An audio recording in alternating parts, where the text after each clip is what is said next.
Hello guys, ഇനി നമുക്ക് ഞായറാഴ്ചത്തെ ഇറച്ചിയുടെ balance കുറച്ചിരിപ്പുണ്ടായി. അപ്പം ഞാൻ വിചാരിച്ചു ഇറച്ചിച്ചോറ് ഉണ്ടാക്കിയാലാന്ന്.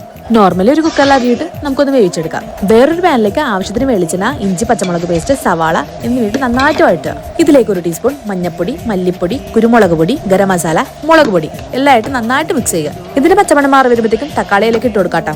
പിന്നെ ഇത് അടക്കിട്ട് നന്നായിട്ടൊന്ന് വഴന്നു വരട്ടെ. മസാല എല്ലാം പിടിച്ചു വരുമ്പോഴേക്കും നമുക്ക് ആ വേവിച്ച് വെച്ചിരിക്കുന്ന ഇറച്ചി അതിലേക്ക് ഇടാട്ടാം. പിന്നെ ഒന്നും നോക്കണ്ട, മിക്സോട് മിക്സ്. ആവശ്യത്തിന് മല്ലിയിലും ഒരു നാരങ്ങയുടെ പകുതി ഇതിലേക്ക് ആഡ് ചെയ്യാട്ടോ. പകുതി വെന്ത അരിയിലേക്ക് ഈ മിക്സ് ഇട്ട് ലോ ഫ്ലെയിമിൽ വേവിച്ചെടുക്കാട്ടോ. മൂടി തുറക്കുമ്പോൾ ഒരു മണമുണ്ട് മക്കളെ.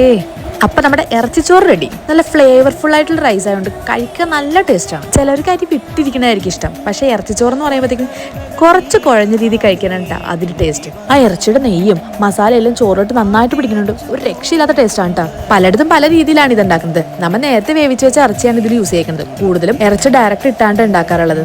എന്താണെങ്കിലും സംഭവം കലക്കി. ബാച്ചിലേഴ്സിനൊക്കെ ബിരിയാണിനെക്കാളും എളുപ്പത്തിൽ ഇത് ഉണ്ടാക്കാൻ പറ്റും കേട്ടോ.